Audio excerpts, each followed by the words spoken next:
नमस्कार। तो भाई कैसे हैं आप लोग। तो भाई हम क्वाड रिलेटेड के क्वेश्चन डिस्कस कर रहे थे और उसकी जो क्वेश्चंस हैं वो बहुत अच्छे क्वेश्चंस हैं।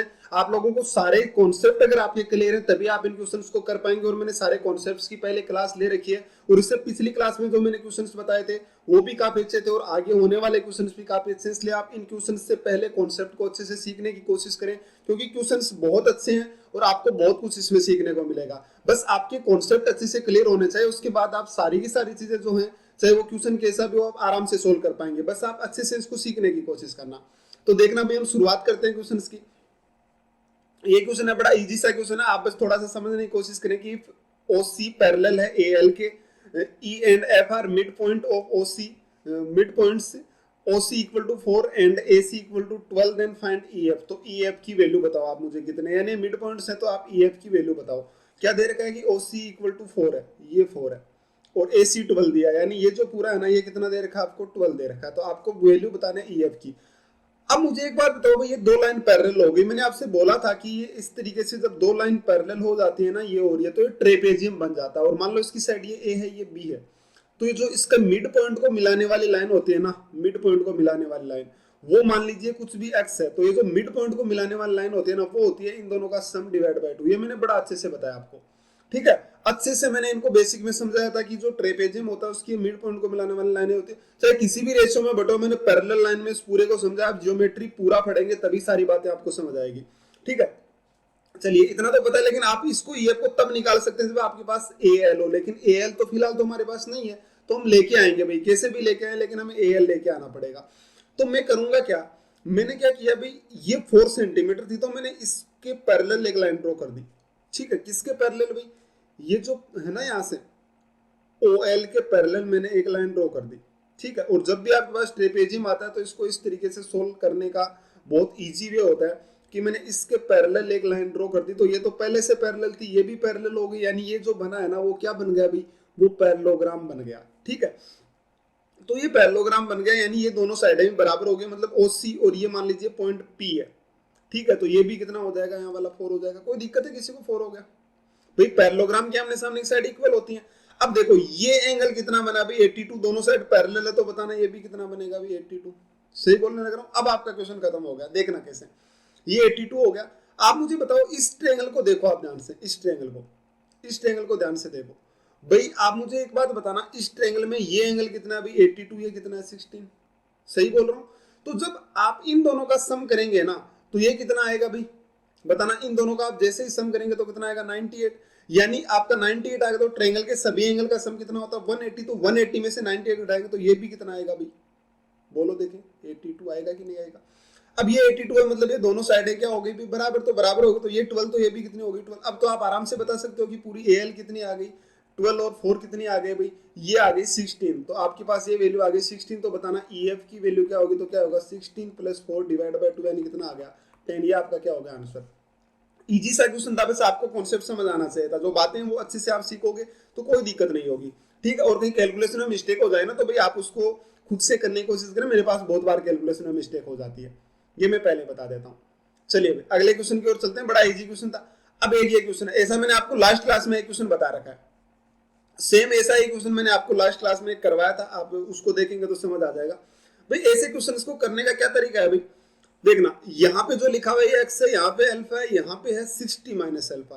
तो ये 60 माइनस अल्फा है ना, तो मैं क्या कर देता हूँ भाई, एक यहाँ से लाइन ड्रॉ करता हूँ भाई, यहाँ से एक लाइन ड्रॉ करता हूँ और ये जो एंगल है ना यहाँ वाला, इसको मैं बना देता हूँ अल्फा। ये एंगल को बना देता हूँ अल्फा। ध्यान से देखना मैंने क्या बना दिया, इसको अल्फा, एक लाइन ड्रॉ करी और ये एंगल अल्फा, ऐसी लाइन ड्रॉ करी जो यहाँ पे अल्फा एंगल बनाए। तो मुझे बताना ये पूरा का पूरा एंगल जो है वो कितना हो गया भाई, अल्फा माइनस 60 माइनस अल्फा और अल्फा यानी कितना हो गया 60 डिग्री। और आपको कह रखा है कि ए बी और बी सी तो बराबर है, यानी ए बी और बी सी इक्वल है। ध्यान से देखो आप मेरे पास, एक बात मुझे बताना कि ये अल्फा अल्फा, तो बताओ बाहर वाला एंगल कितना हो जाएगा 2 अल्फा। सही बोल रहा हूँ। अब ये अल्फा अल्फा देखो, इस ट्रायंगल में देखो, ये वाला ट्रायंगल, इसका एक्सटर्नल एंगल किसके बराबर होता है, इंटरनल के सम के। तो मैंने क्या किया, अल्फा अल्फा तो कितना हो गया 2 अल्फा। ये 2 अल्फा है, ये भी 2 अल्फा, मतलब ये साइड भी क्या हो गई इसकी इक्वल। बोलो जरा किसी को कोई दिक्कत है तो, ये भी क्या होगी इसकी इक्वल। अब ध्यान से देखना, ये इधर वाला एंगल अल्फा, ये अल्फा, तो मुझे बताओ ये साइड इसकी इक्वल हुई कि नहीं, यानी ये चारों की चारों साइड आपस में इक्वल हुई कि नहीं हुई। बोलो देखिए, इस पॉइंट को आप पी नाम दे दो, यानी ये सभी साइडें इक्वल हो गई। अब एक पॉइंट और देखना, ये इधर वाली दोनों साइड बराबर है, मैंने क्या किया भाई, मैं इस लाइन को मिला देता हूँ, एपी को मैंने क्या किया, मैं इस एपी लाइन को मिला देता हूँ यहाँ से, ठीक है। जैसे ही मैंने इस लाइन को मिलाया ना, तो मेरे पास यहाँ से क्या निकल कर आया कि एक ट्रेंगल है, मान लो आपके पास इस तरीके से एक ट्रेंगल बना हुआ है, और मैं आपसे कहूं कि ये दो साइडें बराबर है, ये एंगल 60 डिग्री है, तो बताना ये एंगल कितने होंगे भाई। तो आप कहेंगे भाई ये दोनों साइड बराबर है, यानी ये दोनों एंगल भी बराबर होंगे, एक 60 तीनों का 180, तो 180 में से 60 120 का आप कितना होगा भाई, ये दोनों भी कितने हो जाएंगे 60 60 के, यानी तीनों एंगल 60, मतलब तीनों साइड क्या हो गई बराबर। वही खेल यहाँ पे हुआ है कि ये दो साइडें बराबर थी, ये दोनों, जैसे ये दोनों साइडें आप लोगों के पास बराबर आई ना, तो ये एंगल कितना आ गया पूरा 60 डिग्री। तो बताओ ये भी दोनों कितने हो जाएंगे भाई 60 60 के, क्योंकि दोनों साइड बराबर है, तो ये दोनों एंगल भी कितने हो गए 60 60, और ये साइड भी किसके बराबर हो गई भी, इधर वाली इन साइड के बराबर हो गई। सही बोल रहा हूँ। अब आप इस ट्रेंगल में आ जाओ भाई, इस वाले ट्रेंगल में, इस ट्रेंगल में ध्यान से देखो, देखें इस ट्रेंगल में आप मुझे एक बात बताना कि ये दोनों साइडें बराबर है कि नहीं है, मतलब डीपी और एपी बराबर है कि नहीं है, तो आप कहेंगे बराबर है, तो बराबर है तो इनके सामने एंगल भी इक्वल होने चाहिए, तो यहां से इसके सामने x प्लस एल्फा, तो इधर भी कितना होना चाहिए भाई x प्लस एल्फा। बोलो जरा किसी को कोई दिक्कत है तो, पूरा एंगल x प्लस एल्फा है ना, सही है। अब आप इस ट्रेंगल को ध्यान से देखो, आप इस ट्रेंगल को ध्यान से देखो, मुझे बताना कि इसका ये एक्सटर्नल एंगल है कि नहीं है इस ट्रेंगल का। तो एक्सटर्नल एंगल किसके बराबर होता है भाई, इंटरनल के सम के, यानी इंटरनल कौन कौन से बने, x plus alpha, x plus alpha यानी कितना बन गया 2x प्लस 2 एल्फा, इसके बराबर आएगा बाहर वाला एंगल, यानी कितना बनेगा 60 प्लस 2 एल्फा। ये तो कैंसिल हो गया यार, यहाँ से x की वैल्यू कितनी आ गई भाई 30 डिग्री, क्या हो गया इसका आंसर हो गया। बड़ा आसान सा था, और ये क्वेश्चन है ना, इसको इसी तरीके से करना इसका इजीएस्ट वे होता है, बाकी तो आप इसको सोल्व कर सकते हो साइन फॉर्मूला वगैरह से भी, लेकिन वो बहुत मुश्किल हो जाता है। और ऐसे क्वेश्चंस मैंने आपको बहुत बताए, पहले भी 2-3 क्वेश्चन इस तरीके के बताए, कल की क्लास में बताया था, बड़े अच्छे क्वेश्चंस हैं, आप इनको समझने की कोशिश करो, और आगे भी बताऊंगा ऐसे क्वेश्चंस में, ठीक है। बस आपको इनका, जैसे ये क्वेश्चन है ना, ऐसे आप 2-4 क्वेश्चन करोगे ना, तो आपको लॉजिक समझ आने लग जाएगा, फिर जैसे ही आपके सामने कोई क्वेश्चन आएगा तो फिर आप आराम से कर पाओगे, ठीक है। तो चलिए भाई अब इस क्वेश्चन पे, एक ऐसा क्वेश्चन मैंने आपको लास्ट क्लास में बताया था, आज फिर बताता हूँ, और आगे और भी बताऊंगा। ये क्वेश्चन बहुत इजी होता है और बहुत अच्छा क्वेश्चन होता है, इसके एग्जाम में आने के पूरे पूरे चांसेस हैं। ध्यान से देखो, ये 90 90 90 सारे एंगल 90, आपको कुछ नहीं करना होता है इस क्वेश्चन में। मैंने क्या किया, मैं इस लाइन को थोड़ा सा आगे बढ़ा देता हूँ, इस लाइन को, ठीक है, इस लाइन को मैंने थोड़ा सा आगे बढ़ा दिया, सेम इसी तरीके से मैंने इस लाइन को थोड़ा सा आगे बढ़ा दिया, ठीक है। इस लाइन को पूरा देखो, ऐसे आगे बढ़ा दो पूरा, थोड़ा सा इनको, ठीक है, मैंने इन लाइनों को आगे बढ़ा दिया। आप मुझे एक छोटी सी बात बताना भाई, जैसे मैंने इन लाइनों को आगे बढ़ाया तो यही लाइनें आगे बढ़ी हैं, ये 90 हो गया 90 हो गया, ये भी 90 है, तो ये भी 90 है इधर वाला, तो बताओ ये भी कितना बनेगा भाई 90। एक रेक्टेंगल बना कि नहीं बना भाई, 3 एंगल 90 है, तो एक क्वाड्रिलेटरल के चारों होगा तो 360 होता, तो घटा दो तो ये कितना बनेगा 90, यानी जिसके चारों एंगल 90 हो जाए वो रेक्टेंगल होगा, इतना तो श्योर है। जैसे ही रेक्टेंगल बना तो मुझे बताओ इसके आमने सामने की साइड इक्वल होगी कि नहीं, ये 4 है तो ये कितनी होगी भाई, इधर वाली 5, तो ये भी कितनी होगी 5। आपसे पूछा था कि एबीसीडी रेक्टेंगल है, ये पूरा एबीसीडी रेक्टेंगल है, तो आप बीडी यानी इसके डायगोनल का मान बताओ। तो ध्यान से देखो, आप इसका ये डायगोनल में मिला देता हूं, बीडी मिला दिया, सही बोल रहा हूं। अब देखो इधर, मैंने इस ट्रायंगल को ध्यान से देखा, ये पूरा ट्रायंगल देखना आप, ये पूरा ट्रायंगल, ये पूरा ट्रायंगल, ठीक है, ये पूरा ट्रायंगल मैंने जैसे देखा ना, तो मेरे पास एक बात ध्यान में आई कि ये एंगल तो 90 डिग्री है, मतलब ये बीडी हाइपोटेनियस है, तो 90 डिग्री होते ही बीडी का स्क्वायर किसके बराबर बनेगा, ये बीडी नहीं है बीडी है, ठीक है। तो ये कितना बनेगा, बीडी जो है वो ये वाली साइड, इधर वाली कितना बनेगा 5 और 3 8 का स्क्वायर, और प्लस ये कितना बनेगा 16 का स्क्वायर, इसके बराबर आ जाएगा बीडी का स्क्वायर। आप बीडी की वैल्यू आराम से बता सकते हो, आपका क्या आ गया आंसर आ गया। और ऐसे क्वेश्चन तो मैं आगे और भी बताऊंगा, ये बहुत इजी क्वेश्चन होता है, और इसमें थोड़ा सा आपको बातें समझने की जरूरत है, आगे बहुत सारे क्वेश्चन आएंगे, ठीक है। तो इसको तो आप समझ ही लेना है वाला क्वेश्चन, कि आप इसको रेक्टेंगल बना के बड़ा इजीएस्ट वे से सोल्व कर सकते हो, बहुत अच्छा क्वेश्चन होता है, ठीक है। तो ये कितनी आ जाएगा, तो आप आगे तो सोल्व कर लोगे ना, 8 स्क्वायर कॉमन लेना, आंसर आ जाएगा आपका। तो कितना आएगा, 8 स्क्वायर कॉमन लोगे तो 4 8 5, शायद मेरे ख्याल से 8√5 इसका आंसर आएगा, जो आपका आंसर है। चलिए ठीक, आया समझ, बड़ा आसान है। अगले क्वेश्चन को देखना, ये देखो भाई क्या कह रहा है कि if all are square and area of one square is 5, मतलब ये जो दे रखा ना, ये वाला सारे के सारे स्क्वायर है, ये सारे स्क्वायर है, जिसमें इतने जितने देना, तो इस एक का एरिया 5 है, इसका एरिया 5 है, और ये भी स्क्वायर है, ये भी स्क्वायर है, ये भी स्क्वायर है, ये भी स्क्वायर है, यानी इस एक का एरिया जिसमें 5 लिखा हो ना, सबका एरिया 5 नहीं है, सबका तो कैसे पॉसिबल है 5, इसका जब 5 दिया है तो ये 5 है इसका एरिया। तो आपको पूछा कि then find the area of triangle ABC, तो इस एबीसी का एरिया बताओ भाई। देखो क्या करेंगे इस क्वेश्चन को सोल्व करने के लिए, बड़ा आसान सा तरीका है। ये स्क्वायर है भाई, इसका एरिया 5 है, तो एरिया क्या होता है साइड स्क्वायर, यानी ये साइड कितना बनेगा भाई √5। सही बोल रहा हूँ, मतलब इसकी सारी की सारी साइड कितनी बनेगी, ये भी √5 और ये इधर वाली भी √5, यानी ये भी स्क्वायर था तो ये भी कितनी बन जाएगी √5। बोलो भाई, कोई दिक्कत किसी को तो बोल सकता है। तो ये स्क्वायर है, इसकी पूरी साइड है √5 √5 2 √5, तो ये भी तो स्क्वायर है, इसकी बताना जरा पूरी साइड कितनी बनेगी, तो ये साइड तो बराबर है क्योंकि स्क्वायर है, तो ये 2 √5, तो ये भी कितनी बनेगी भाई 2 √5, यानी इस स्क्वायर की भी जो साइड आई है वो कितनी आ गई 2 √5। बोलो भाई, कोई दिक्कत है किसी को तो। अब यहां से एक पॉइंट जो आपकी सबसे ज्यादा इस क्वेश्चन को सोल्व करने में हेल्प करेगा कि इस तरीके से यहाँ पे पहुंचना मुश्किल होता है, लेकिन मैं इस लाइन को मिला देता हूँ भाई, इस लाइन को देखना कितना इजी क्वेश्चन है, आप सोच भी नहीं सकते उतना आसान सा क्वेश्चन है, बहुत इजी क्वेश्चन है, बस आप थोड़ा सा दिमाग लगाना इसमें। ये भाई मैंने इसको मिला दिया। आप मुझे एक बात बताओ भाई, एक स्क्वायर होता है उसका ये जो यहाँ पे जो स्क्वायर आप लोग लेते हो, तो स्क्वायर का मुझे बताओ कि ये जो इन एंगल को डिवाइड करता है वो किसमें डिवाइड करता है, बराबर एंगल में, यानी 45 हो जाएगा। सही बोल रहा हूँ, ध्यान से देखना, ध्यान से। आप मुझे बताओ इस लाइन को मैं थोड़ा सा आगे बढ़ा दूं, इस लाइन को ऐसे थोड़ा सा आगे बढ़ा दूं, और सेम इसी तरीके से इस लाइन को भी आगे बढ़ा दूं, ठीक है, आगे बढ़ा दिया, तो मुझे एक बात बताओ, ये दोनों लाइनें है ना, ये दोनों लाइनें पैरेलल है या नहीं है, तो आप कहेंगे भाई ये तो दोनों पैरेलल है क्योंकि स्क्वायर की साइड है, तो बताना ये एंगल कितना बनेगा 45, तो दोनों पैरेलल है तो ये भी कितना बनेगा 45, यानी ये जो लाइन थी ना आपकी, यहाँ पर ये लाइन बनी हुई थी, इस लाइन पर ये यहाँ पे 45 डिग्री एंगल, यहाँ भी 45 डिग्री एंगल, यानी ये दोनों लाइनें पैरेलल हुई कि नहीं हुई, मुझे तो इतनी सी बात बता दो, तो आप कहेंगे भाई हाँ ये दोनों लाइनें पैरेलल है, और यहां से आपका क्वेश्चन क्या हो गया, खत्म हो गया। जैसे ये दोनों लाइनें पैरेलल हुई ना, तो ये क्वेश्चन क्या हो गया भाई आपका, खत्म हो गया। अब ये मैंने इतना बताया था कि दोनों लाइन पैरेलल है।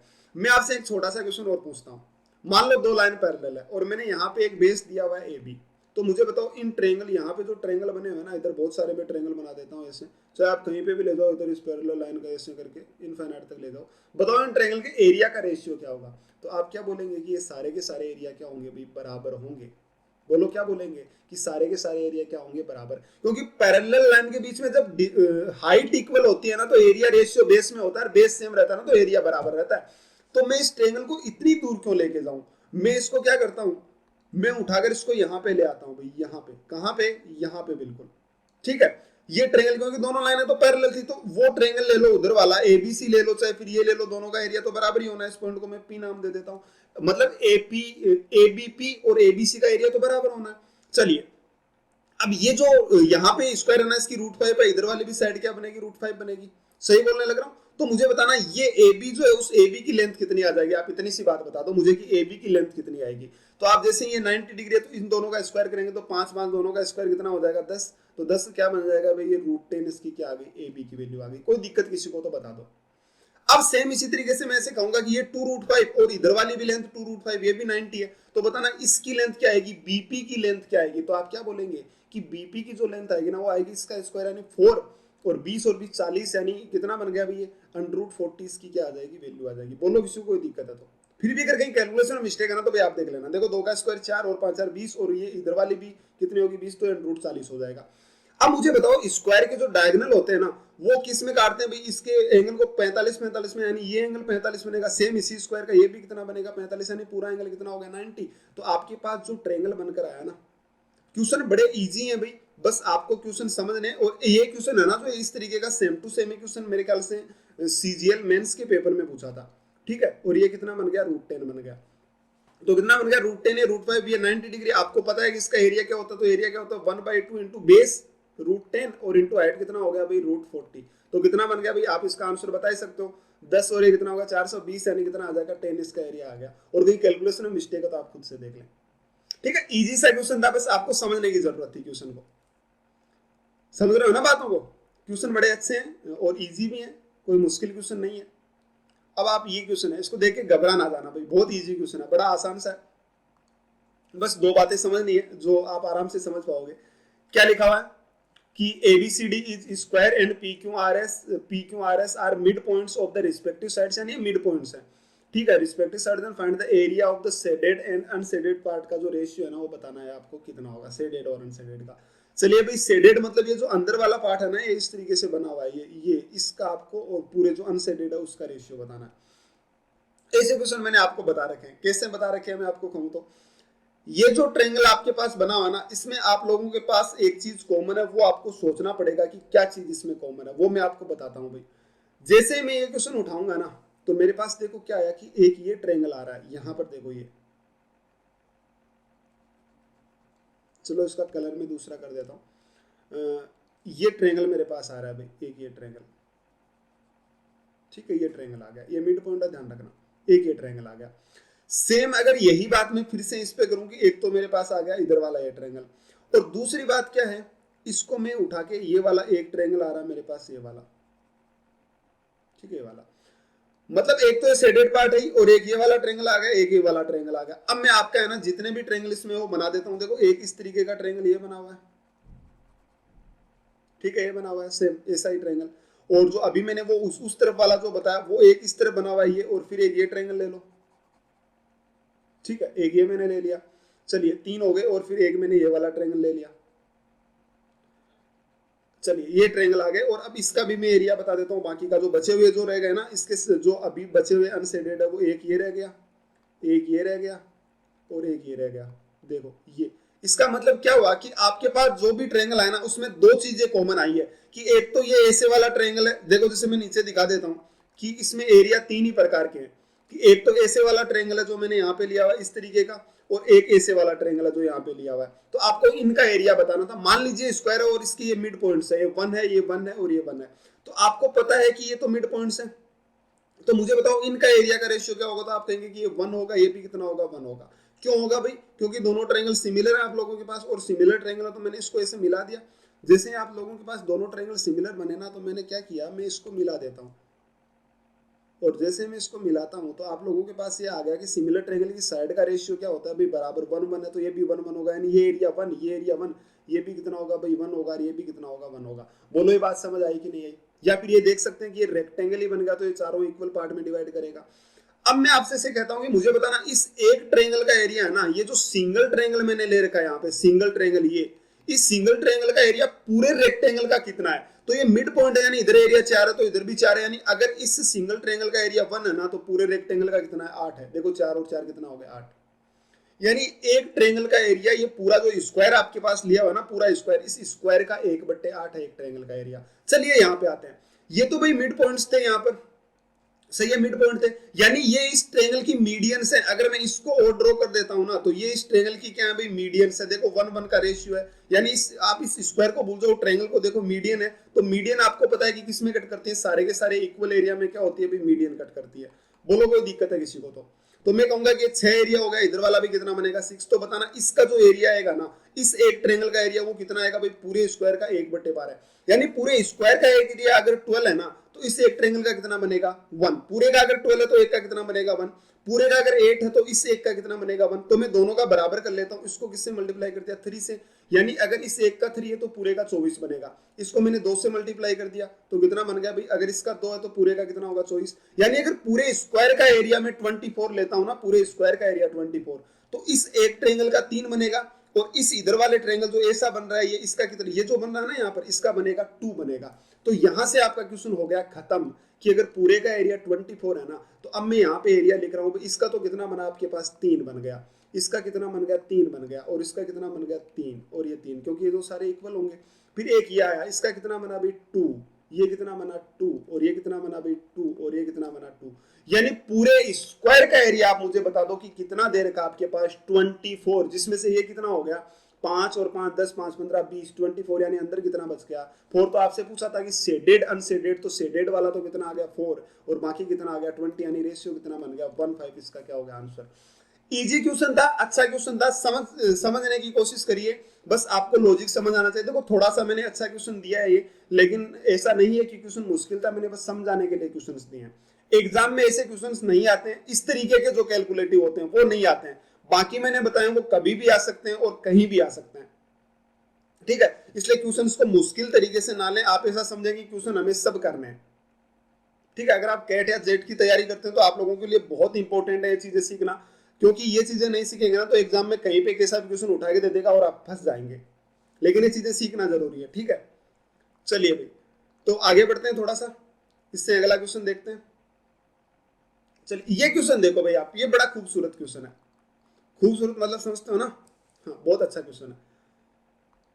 देखो इस क्वेश्चन में क्या था, आप इसको सोच लीजिए भाई, कितना का आप सोच पाते हैं इसको सोच लीजिए। लेकिन मेरे दिमाग में एक बात चली जब मैंने इसको सोल्व किया, भाई इस क्वेश्चन में ना ये बड़ा अच्छा क्वेश्चन था, जब मैंने सोल्व किया तो मुझे बहुत अच्छा लगा।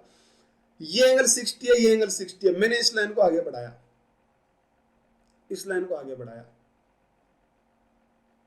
बढ़ा दो भाई अच्छे से, इसको भी मैंने आगे बढ़ाया, ठीक से बढ़ जाओ भाई। चलिए अब देखना जरा, मुझे बताओ इस एक लाइन पे ये 60 है, ये 60 है, तो ये कितना बनेगा 60 डिग्री एंगल। कोई दिक्कत है किसी को? इस तरफ देखो ये 40 है, ये 70 है, तो ये कितना बनेगा 70 डिग्री। यानी मैं आपसे एक पॉइंट पूछता हूं कि मान लीजिए मेरे पास एक ट्रेंगल है, ठीक है, मेरे पास एक ट्रेंगल है, इसके मैं एंगल बाइसेक्टर ड्रॉ करता हूं, ऐसे एंगल बाइसेक्टर ड्रॉ करता हूं, यानी ये मान लीजिए थीटा है, ये मान लीजिए थीटा है, ये अल्फा है, ये अल्फा है, इस तरीके से एंगल बाइसेक्टर ड्रॉ करता हूं। तो मुझे बताओ ये जो लाइन यहां से मैं इसके पॉइंट को मिलाऊंगा ना, तो बताओ ये कौन सी लाइन होगी, ये कौन सी लाइन? अगर मैं इसके ये दो एंगल बाइसेक्टर को ड्रॉ कर देता हूं एक ट्रायंगल में, ये वाला ड्रॉ कर देता हूं, ये वाला ड्रॉ कर देता हूं, तो मैं अगर ये तीसरी इस वर्टेक्स से इसको मिलाऊंगा तो बताओ ये लाइन कौन सी आएगी? ये वही आएगी जो इसके एंगल को क्या करेगी भाई, बराबर एंगल में डिवाइड, यानी किस में डिवाइड करेगी, अक्ष अक्ष में। क्वेश्चन आपका खत्म हो गया। देखो मैंने क्या बोला, मैंने कहा कि अगर आप बाहर वाले एंगल का जो एक्सटर्नल एंगल बाइसेक्टर दो ड्रॉ करते हैं तो तीसरे को मिलाते हैं ना, तो वो क्या होता है इंटरनल बाइसेक्टर। ठीक है, बात मैंने अच्छे से बता रखी है ट्रायंगल में। चलिए तो एक क्वेश्चन तो आपका इतना ही था। इस ट्रायंगल में देखो आप, इस वाले ट्रायंगल में, इस ट्रायंगल में ध्यान से देखो आप, मुझे एक बात बताना कि ये इसका एक्सटर्नल बाइसेक्टर है कि नहीं है ये वाला, तो आप कहेंगे भाई बिल्कुल है। और ये इसका एक्सटर्नल बाइसेक्टर है कि नहीं है, तो आप कहेंगे भाई 70-70 बिल्कुल है। तो बताओ ये जो पॉइंट मिलेगा ना यहाँ पे, तो ये तीसरा जब मैं यहाँ से लेकर आऊंगा पॉइंट, तो बताना जरा कि ये इसका इंटरनल बाइसेक्टर होगा कि नहीं होगा। ये एक्स है तो बताओ ये भी कितना होगा, एक्स होगा। और आपको पता है कि इस ट्रायंगल में ये 60 ये 40, तो 2x की वैल्यू कितनी आ गई भी, ये आ गई 40। देखो ये कितना, सॉरी 80 आ गई, 80 सॉरी 80 आ गई। 60 और 40 कितना हो गया 100, तो तीनों का 180 होता, तो एक्स की वैल्यू यहां से कितनी आ गई आपके पास 40 डिग्री। आपका क्या होगा आंसर होगा। खत्म है क्वेश्चन। आई मेरी बात समझ, मैंने क्या कहा? क्वेश्चन बड़ा इजी था, बस आपको एक पॉइंट ध्यान में आना चाहिए था। और ऐसा क्वेश्चन एग्जाम में कभी भी आ सकता है जिसको आप लेके बैठे रहो, लेकिन आप इस तरीके से अगर साइन वगैरह फॉर्मूला लगाने लग गए ना, तो भाई आप फंस जाओगे। ठीक है, लेकिन अगर ये लॉजिक आपको थोड़ा सा पता है तो आप बिल्कुल आसानी से इसका आंसर बता सकते हैं। ठीक है, चलिए भाई अगला क्वेश्चन देखते हैं। ये भी बड़ा अच्छा और इजी क्वेश्चन है, सारे क्वेश्चन इजी है, एक भी मुश्किल नहीं है। हाँ तो भाई चलो बताओ, देखें कह रहा है कि find the area of the parallelogram. तो इस पैरेललोग्राम का एरिया बताओ, और आपको कुछ एरिया दे रखे हैं, ये 4 दे रखा है यहाँ वाला, ये 30 दे रखा है, ये 3 दे रखा है। तो आप बताओ इस पूरे पैरेललोग्राम का एरिया कितना होगा। आपको ये बताना है कि पूरे पैरेललोग्राम का एरिया कितना है। तो ये इधर 3 है, इधर 13 है, इधर 4 है, तो करें क्या, कुछ तो करना पड़ेगा। तो ये 13 जो एरिया है ना, इसको मैं एक बार हटाता हूँ। आप ध्यान रखना कि एरिया 13 है। मैंने क्या किया, मैंने इस वर्टेक्स को मिला दिया यहाँ से, ठीक है, इसको भी मिला दिया। आप मुझे एक बात बताना, एक छोटी सी बात मुझे ये बता दो आप लोग, अरे यार हो जाना सही से। चलिए देखो, अब आप मुझे एक बात बताओ कि इसमें ये दोनों पैरेलल लाइन है कि नहीं है। तो आप कहेंगे भाई बिल्कुल पैरेलल लाइन है। तो पैरेलल लाइन पे जो एरिया बनते हैं ना, वो मुझे बताओ कि सारे के सारे एरिया बराबर होते हैं या नहीं होते। अगर ये बेस मान लीजिए मैंने लिया है, तो इससे मैं चाहे इधर ट्रायंगल बनाऊं चाहे मैं इधर ट्रायंगल बनाऊं, बताओ सारे एरिया बराबर होंगे कि नहीं होंगे। आप कहेंगे भाई बराबर होंगे, बिल्कुल होंगे। तो मुझे बताओ इधर इस एरिया को मान लो मैं एक्स मान लेता हूँ, तो इस ट्रायंगल का एरिया x+3, तो ये भी कितना बनेगा x+3। यानी कि मेरे पास ये एरिया 3 है, तो इधर वाला भी कितना आएगा भाई 3 आएगा। बोलो देखें 3 आएगा कि नहीं आएगा, क्योंकि ये तो x है दोनों में कॉमन है, तो ये दोनों एरिया बराबर हो गए। सेम इसी तरीके से यहाँ पे अप्लाई किया, ये 4 है तो ये तो दोनों में कॉमन है, तो ये भी कितना आएगा 4 आएगा। आप मुझे बता दो 4 और 3 कितना हो गया 7, तो पूरा एरिया कितना था 13, तो ये कितना बनेगा भाई बीच वाला 6 आया कि नहीं आया। बता दो भाई 6 आया कि नहीं आया। सही बोल रहा हूँ, ये 6 आ गया। अब क्वेश्चन आपका खत्म हो गया। देखो कैसे, मुझे एक छोटा सा पॉइंट बताना कि ये एक ट्रायंगल है, ठीक है, इसका ये बेस बराबर है, देखो बेस 1 1 दे रखा है, यानी पैरेलल लाइन के बीच में, मतलब ये ट्रायंगल का एरिया, ये जो ट्रायंगल बना हुआ ना, इस ट्रायंगल का एरिया और इस ट्रायंगल का एरिया इधर वाले का, ये एरिया और ये एरिया और ये एरिया, तीनों एरिया बराबर होंगे कि नहीं होंगे। आप तो मुझे इतना सा पॉइंट बता दो कि इन तीनों ट्रायंगल का एरिया इक्वल होगा कि नहीं होगा। बोलो, क्योंकि बेस इक्वल है और पैरेलल लाइन के बीच में है, यानी हाइट इक्वल है तो एरिया बेस रेशियो में बेस सबका इक्वल है, यानी एरिया सबका बराबर आएगा। यानी इधर पूरे का एरिया 6 दे रहा तो ये भी 6 आएगा, यानी बच कितना गया भाई, इधर 2 बच गया। बोलो सही बोल रहा हूँ। अब सेम इसी तरीके से इधर 2 बच गया, ये 6 है तो इधर ये कितना बचेगा, 3 बचेगा। अब आपके पास क्वेश्चन आपके सामने है कि एक पैरेललोग्राम है आप लोगों के पास, तो पैरेललोग्राम है और इस तरीके से एक पॉइंट मिलाया गया है, तो मुझे बताओ ये अंदर वाले का एरिया 10 और कितना आ गया 6 और 8 यानी ये 18 आया कि नहीं आया। बोलो इस ट्रायंगल का एरिया, आप ये मैंने पूरा जोड़ा है, देखो इसका बताना जरा, ये एरिया 18 आया कि नहीं। आप एक बार फिर से जोड़ लेना, मेरे ख्याल से तो 18 ही आ रहा है, तो इसका एरिया 18 आ गया। अब मुझे बताओ इस पैरेललोग्राम का एरिया पूरे का क्या बनेगा, तो आपको पता है कि इधर वाला 18 है तो इन दोनों का मिलकर जो एरिया होता है ना वो इसके बराबर होता है, नहीं ये भी कितना बनेगा 18, तो टोटल एरिया कितना आ गया 36 आपका क्या है आंसर है। आई मेरी बात समझ। देखो मैंने क्या किया, एक बार थोड़ा सा समझने की कोशिश करना, कोई मुश्किल क्वेश्चन नहीं है, बड़ा इजी है, बस थोड़ा लॉजिक आपको समझ आना चाहिए कि ये 18 है और ये भी दोनों कितना बनेगा, ये अच्छे से बताया मैंने कि मान लो ये ए है, ये बी है और ये सी है, तो मैंने बता रखा है कि ए प्लस बी बराबर होगा सी के। किस कंडीशन में, जब ये पैरेललोग्राम हो, रेक्टेंगल हो या फिर स्क्वायर हो, जब ये साइड मतलब पैरेलल हो तब की बात कह रहा हूं मैं। ये पैरेललोग्राम हो यानी ये और ये साइड इक्वल हो तो इसके बराबर हो जाता है। ठीक है, अच्छे से बता रखा। तो ये कितना आ गया एरिया इसका, ये इधर वाला 18 तो टोटल का कितना आ गया 36 आ गया, खत्म हो गया क्वेश्चन। समझ रहे बातों को। अब चलो भाई इस क्वेश्चन में, ये वही क्वेश्चन आ गया आपका, कौन सा क्वेश्चन अभी बोला था मैंने, एक क्वेश्चन आप लोगों को ध्यान हो तो, कि इस तरीके से जब ये 90 डिग्री बने ना तो आपको कह रहा है कि एबीसीडी स्क्वायर है तो एसी का मान बताओ, तो बता देना भाई, आप लोग बता ही दोगे कि मैं इसको बढ़ाऊंगा आगे, ठीक है, और इसको भी आगे बढ़ाऊंगा। तो मैंने किस तरह से बढ़ाया कि ये 90 डिग्री बनाऊंगा और यहाँ पे भी 90 डिग्री बनाऊंगा। अब खत्म कर देना क्वेश्चन को, ये 390 तो ये भी कितना होगा 90, यानी रेक्टेंगल बन गया, तो इधर वाला 3 आएगा तो इधर वाला कितना आएगा 1। आपसे एसी की वैल्यू पूछी थी इस तरीके से, तो ये राइट एंगल ट्रायंगल बन गया, तो एसी स्क्वायर बराबर क्या आएगा भाई, एसी स्क्वायर आएगा 1 का स्क्वायर प्लस टोटल कितना आ गया 7 का स्क्वायर, एसी की वैल्यू आ गई, खत्म है क्वेश्चन। आई मेरी बात समझ, यानी 50 मतलब 5√2 इसका क्या आ जाएगा, एसी की वैल्यू आ जाएगी। रहेगा ना, तो इस क्वेश्चन का तो ध्यान नहीं रखना, जब यहाँ पे 90 डिग्री का एंगल बने ना तो ऐसे क्वेश्चन में बता रहा हूँ आपको, ये क्वेश्चन कहीं ना कहीं एग्जाम में आपको जरूर नजर आ जाएगा, क्योंकि इजी होता। हालांकि आप ये तरीका नहीं है कि इसको ऐसे करके सोल्व करो, आपके पास और भी तरीका है, आप डायरेक्ट इसको मिला के भी सोल्व कर सकते हो। मिला के कैसे, जैसे आप मिला दोगे ना तो ये दोनों ट्रायंगल सिमिलर हो जाएंगे, ठीक है, जैसे दोनों ट्रायंगल सिमिलर हो तो इनकी 3-4 साइड का रेशियो, तो ये भी 3-4 बनेगा, यानी ये 3 आएगी 4 आएगी, 1 को 3-4 के रेशियो में बांटो और फिर ये वाली साइड निकालो, फिर इसका स्क्वायर आएगा और फिर आएगा, फिर दोनों को जोड़ो, फिर आंसर आता है। वो सिमिलरिटी से भी कर सकते हैं, लेकिन आप ऐसे जो तरीका बता रहा हूं ना ये बेस्ट वे है। चलो ये भी देख लो, चलो 90 है, ये भी खत्म ही क्वेश्चन है, इसमें भी कुछ नहीं है, वही करूंगा मैं, तो क्या करूंगा दिखा देता हूं कि 90 है, ये 90 है, तो मैंने क्या किया, इधर इस तरीके से इस लाइन को बढ़ा दिया, ठीक है, इस लाइन को ऐसे बढ़ा दिया मैंने और इसको भी ऐसे आगे बढ़ा दिया। तो आप मुझे बताओ, जैसे मैंने बढ़ाया इन दोनों को तो मेरे पास जो ये एंगल है वो कितना आ गया 90, ये पहले से 90 था तो ये भी कितना अभी 90, इस तरीके से मैंने दोनों 90 बढ़ाए तो ये कितना होगा 3, ये कितना होगा 4, सही बोल रहा हूँ।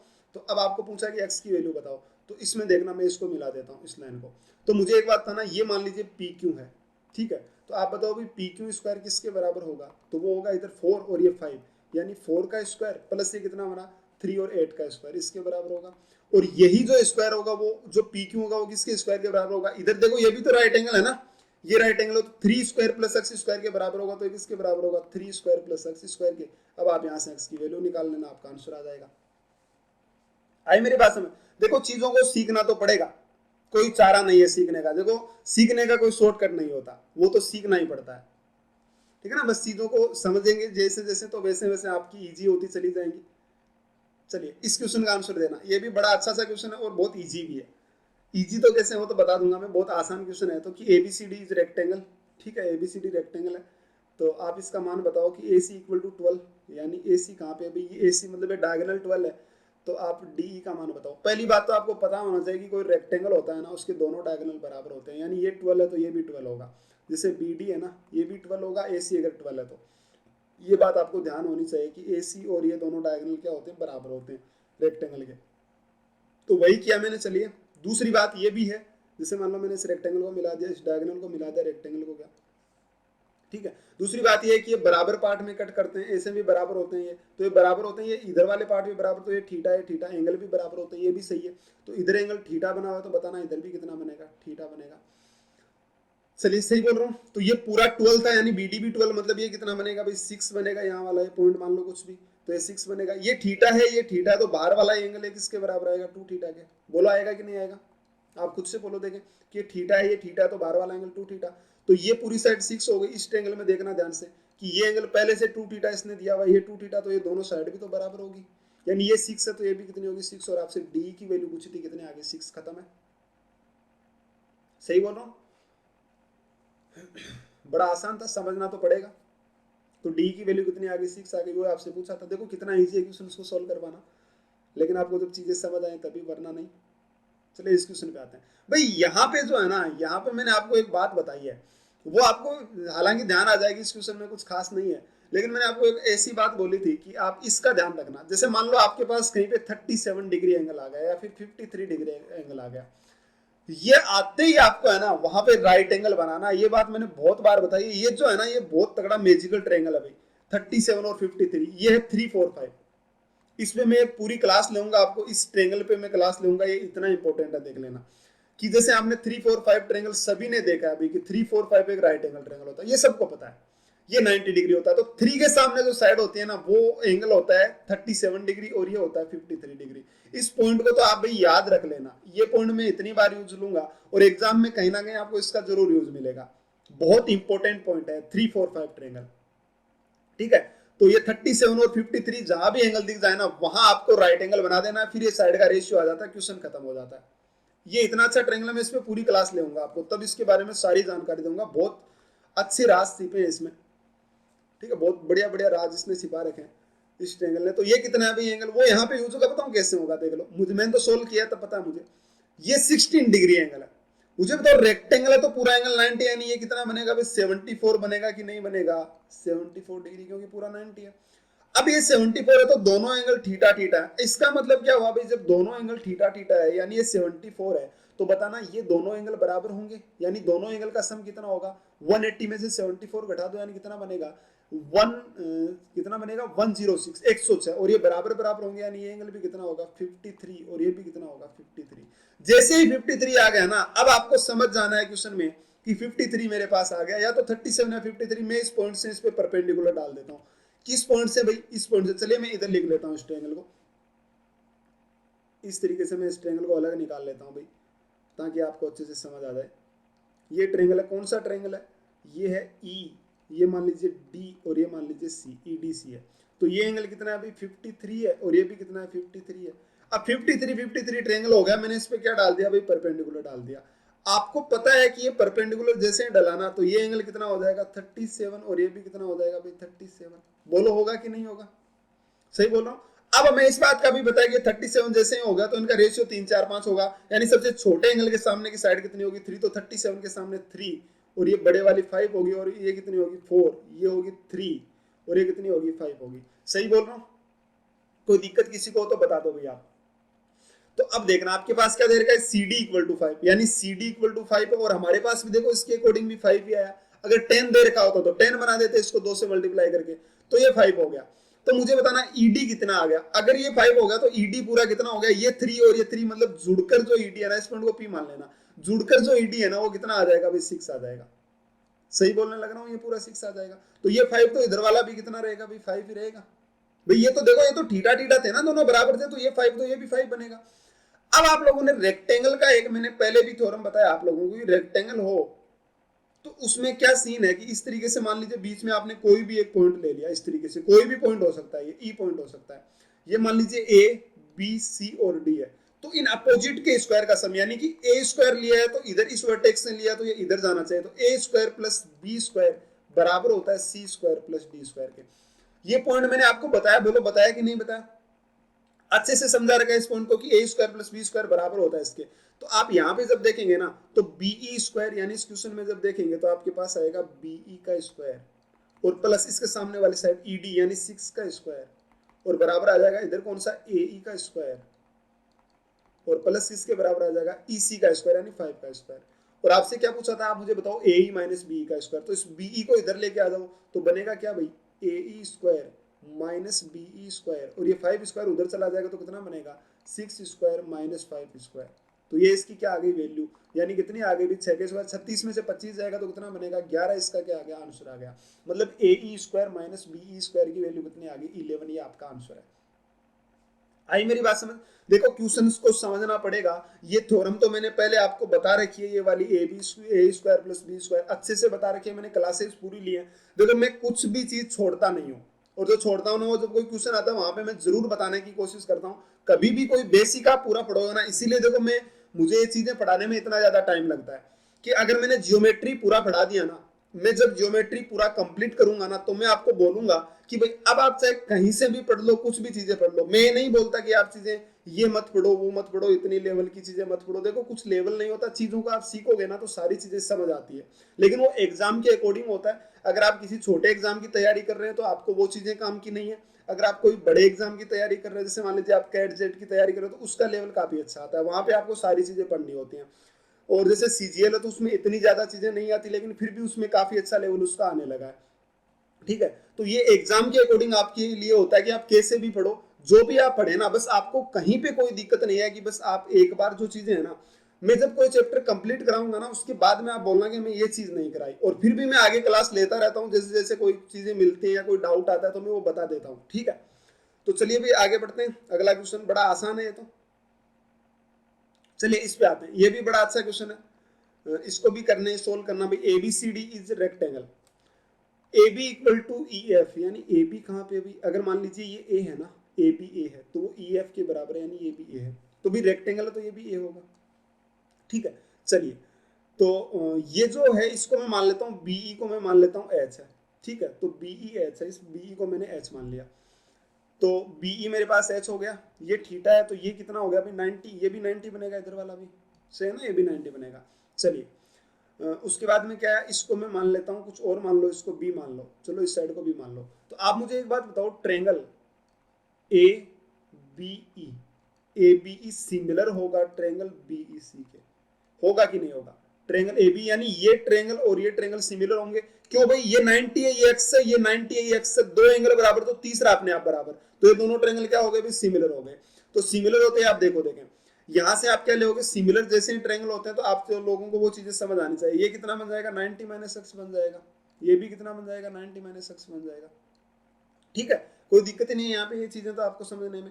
चलिए अब आते हैं भाई अगले पॉइंट पे। तो मुझे बताओ कि यहाँ से इस 90 माइनस एक्स के सामने कितना h, 90 माइनस एक्स के सामने h है, और वहां से कितना है भाई 90 माइनस एक्स के सामने, तो आप क्या बोलेंगे इस ट्रायंगल में 90, देखो ये b है ना, ये b है, तो ये ट्रायंगल भी जो बनेगा ना इधर वाला, ये 90 डिग्री दिया है इसने, ये एंगल देखो 90 डिग्री दिया है, तो ये भी इसके क्या बनेगा, सिमिलर बनेगा, यानी x है तो ये भी क्या आएगा, x आएगा। मतलब ये दोनों ट्रायंगल है ना, यहाँ पे जो बने हुए ट्रायंगल है ये दोनों कॉन्ग्रुएंट ट्रायंगल होंगे, क्योंकि इसकी साइड a है। ठीक है, और एंगल अभी मैंने आपको बताया कितना आ गया, ये जैसे एच है तो इधर वाली भी एच ही बनेगी।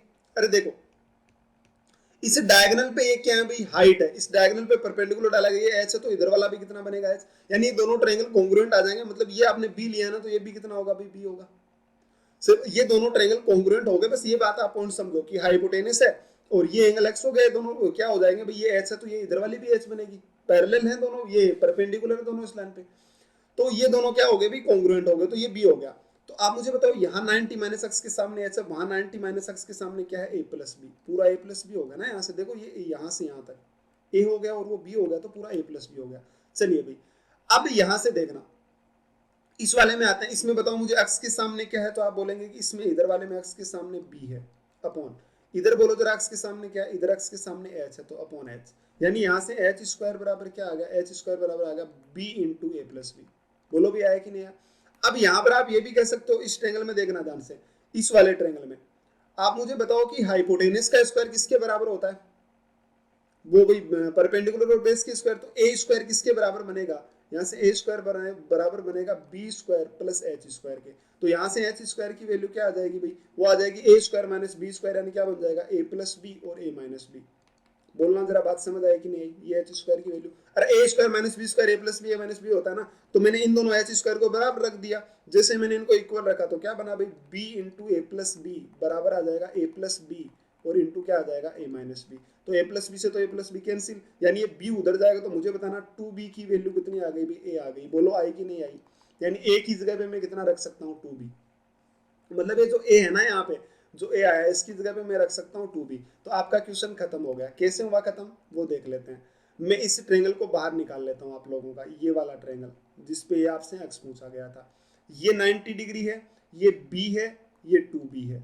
ठीक है, ए है ना तो ए 2b होगी। मैं ट्रायंगल का नाम भी दे देता हूँ, बी ए और ई। और ये एंगल कितना दिया हुआ है, एक्स दिया हुआ है, सही बोल रहा हूँ। तो 2 है और ये a है, तो यहाँ से साइन x ले लीजिए भाई। तो साइन x बराबर क्या बनेगा, b अपॉन 2b यानी 1/2। और वो कब होता है भाई, बस जब x की वैल्यू कितनी हो 30 डिग्री। तो यहाँ से x की वैल्यू कितनी आ गई 30 डिग्री, यानी आपका x जो आया वो कितना आ गया 30 डिग्री। आपकी क्या आ गई वैल्यू, खत्म हो गया क्वेश्चन। आ रही है भाई बातें समझ। क्वेश्चन अच्छा था, इसमें दो राह नहीं है, लेकिन डायरेक्ट सिमिलरिटी लगी थी, उसमें भी कोई दो राह नहीं है कि सिमिलरिटी लगी थी। तो ऐसा क्वेश्चन एग्जाम में आ सकता है आराम से, कोई मुश्किल क्वेश्चन नहीं है। ठीक है, तो उम्मीद कर रहा हूं भाई आपको लोगों को चीजें समझ आ ही रही होंगी। अब मैंने कल आपको एक बात बताई थी, जब जो कॉन्सेप्ट बताया था, तो उसमें एक बात बताना मैं भूल गया था।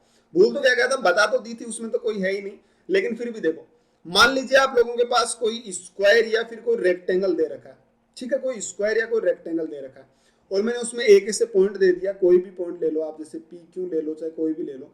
तो मैंने बोला था ऐसे इसमें कोई स्क्वायर या रेक्टेंगल दे रखा है, ये मान लो ए है, ये बी है, ये सी है, ये डी है। तो मैंने ये तो आपको बताया कि ए स्क्वायर प्लस बी स्क्वायर बराबर होगा सी स्क्वायर प्लस डी स्क्वायर के। ये बात मैंने आपको बताया कि ए स्क्वायर प्लस बी स्क्वायर बराबर होगा सी स्क्वायर प्लस डी स्क्वायर के। अच्छे से बताइए, और क्यों होगा वो भी बताइए। अब मान लीजिए कि ये पॉइंट यहां पे ना हो और ये पॉइंट बाहर हो जाए, तो आप क्या बोलोगे, ये इन सबको मैं मिला दूं, मान लो इस तरीके से मैं मिला देता हूं और इनका नाम दे देता हूं ए बी सी और डी, इनका नाम दे देता हूं। तो भाई ये पॉइंट चाहे अंदर हो चाहे बाहर हो, उससे कोई फर्क नहीं पड़ता। यहां से शुरू कौन सा हो रहा है भाई, यहां से शुरू हो रहा है आपके पास ए, यानी ए स्क्वायर। तो इस वर्टेक्स से जो शुरू हुआ ना वो सामने वाले पे जाके मिलेगा, वो कहां पे सी। ए स्क्वायर प्लस सी स्क्वायर बराबर होगा किसके, यहां से शुरू हुआ डी स्क्वायर और वो सामने वाले बी पे जाके मिलेगा, तो किसके बराबर होगा, D square plus B square के। इस पॉइंट को आप ध्यान रख लेना भाई, ये जो पॉइंट है ना बड़ा इंपॉर्टेंट है। यहाँ पे ए बी देखो मैंने अलग ले लिया, यहाँ से ए है और सामने वाला बी ले लिया, इसमें इस तरीके से लिया, वो कोई फर्क नहीं पड़ता। आप इसे देखना, इस वर्टेक्स से आपको सामने वाले पे पहुंचना है इधर से घूम के। तो ए स्क्वायर और बाद में सी पहुंचा रहा है मैं, तो A square plus C square बराबर होगा D square plus B square के। सही है ना भाई, इस पॉइंट को आप ध्यान में रखिएगा, बड़ा इंपॉर्टेंट पॉइंट है। दोनों चीजें इसमें है भाई, ये अंदर हो चाहे बाहर हो उससे कोई फर्क नहीं पड़ता, और यही चीज इस क्वेश्चन में यूज हुई है और सेकंड्स में आपका आंसर आ जाएगा। चलिए भाई करते हैं शुरू इस क्वेश्चन की छानबीन कैसे करेंगे। ABCD इज रोम्बस, रोम्बस यानी समझते ही होंगे समचतुर्भुज जिसको बोलते हैं, और AD square plus CD square, यानी ये AD स्क्वायर है और ये CD स्क्वायर है।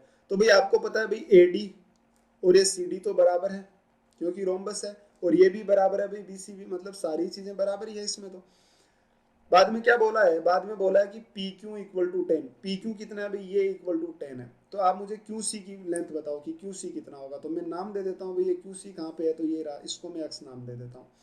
आप एक छोटा सा पॉइंट देखना, ये एक स्क्वायर है आपके पास, कौन सा स्क्वायर है, मैं इसको ले लेता हूँ अच्छे से, ये रहा स्क्वायर। ठीक है, ये कौन सा स्क्वायर बन गया, B और Q, यहाँ से BQ और D और P, ये स्क्वायर है क्योंकि सारे एंगल 90 डिग्री। अब ये स्क्वायर है या क्या है मुझे नहीं पता, हो सकता है रेक्टेंगल हो सकता है स्क्वायर हो, हमें इससे कोई मतलब नहीं है। अब देखना जरा, यहां से एक पॉइंट है इधर, ये सी पॉइंट है, इस पे ए से जा रहा है ये वाली लाइन। ठीक है, ये ए से आ रही है और ये पी से लेके डायरेक्ट सी पर जा रही है और फिर वापस क्यू पर आ रही है। तो मैंने क्या किया है, मैंने माना है कि भाई ये जो लेंथ है ना, इसको मैंने माना 10 और ये जो लेंथ है वो मैंने क्या मानी, एक्स मानी है। मैंने बोला कि वो पॉइंट कहीं पर भी हो सकता है, वो पॉइंट बाहर कहीं पे भी हो सकता है। तो मुझे बताना, मुझे इस पॉइंट से शुरू होकर वहां पे पहुंचना है, यानी मेरे पास जो BC स्क्वायर आएगा ना, BC स्क्वायर प्लस इससे इधर पहुंचना है CD स्क्वायर, ये बराबर होगा किससे, इस P से शुरू होना और उस पॉइंट पे जाना है, यानी PC स्क्वायर। ठीक है, प्लस अब इस पॉइंट से वापस Q पे आना है, यानी कौन सा होगा, QC स्क्वायर। ये बराबर होंगे। बोलो ये बात समझ आई कि नहीं आई। अब आप वैल्यू रख दो, BC square plus CD square कितना है भाई, AD और BC तो बराबर है, यानी AD square plus CD square 250 है, तो ये कितना हो जाएगा भाई 250, इसकी वैल्यू आ गई। बराबर PC कितना है, P से लेकर C तक 10 प्लस x है, तो कितना हो गया 10 प्लस x का स्क्वायर हो गया, और प्लस QC कितना है भाई x है, तो x स्क्वायर हो गया। अब तो भाई एक क्वाड्रेटिक इक्वेशन बन गई, आप लोग आराम से सोल्व कर सकते हो भाई क्वाड्रेटिक को। बोलो सोल्व कर सकते हो या नहीं कर सकते क्वाड्रेटिक इक्वेशन। तो 250 बराबर कितना आ गया 10। अरे ये BC और CD क्यों बना पता है ना आपको, क्वेश्चन में दे रखा था ये वाली बात। ऊपर दे रखी है। यहाँ पे जो लिखा हुआ ना साफ साफ, इसने देखो ये लिखा हुआ कि यहाँ पे जो एडी और सीडी है ना उसका स्क्वायर 250 है। तो एडी हो चाहे सीडी हो, कोई भी ले लो, चाहे ये बराबर ही होंगी, तीनों साइडें, चारों साइडें सॉरी बराबर ही होगी, तो आप जो मर्जी ले लेना। ठीक है, समझ रहे बातों को? बड़ा अच्छा क्वेश्चन था, समझने की तो कोशिश करिए भाई आप लोग, और इजी है, ऐसा क्वेश्चन एग्जाम में आ सकता है। ठीक है, तो भाई बाकी हम मिलते हैं अगली क्लास में, आज के लिए हम इतना ही। और अगर आपको क्लास अच्छे लगे ना तो भाई चैनल को जरूर सब्सक्राइब करें, बहुत अच्छा लगता है जब सब्सक्राइब करते हैं तो। और क्लास को लाइक करें और ज्यादा से ज्यादा शेयर भी करें। और भाई अब अगर आपका कोई भी जो पीडीएफ है, यहाँ पे जो क्वेश्चंस की पीडीएफ वगैरह होती है वो मेरे टेलीग्राम चैनल पे मैं भेजता रहता हूँ, उसका लिंक मैंने डिस्क्रिप्शन में दिया। वहाँ पे डेली क्वेश्चंस आते हैं, वहाँ पे पीडीएफ आते हैं, तो उनको आप उसके लिए आप टेलीग्राम चैनल ज्वाइन कर लीजिए, उसका लिंक डिस्कशन में है। तो भी चलिए मिलते हैं अगली क्लास में, आज के लिए थैंक यू।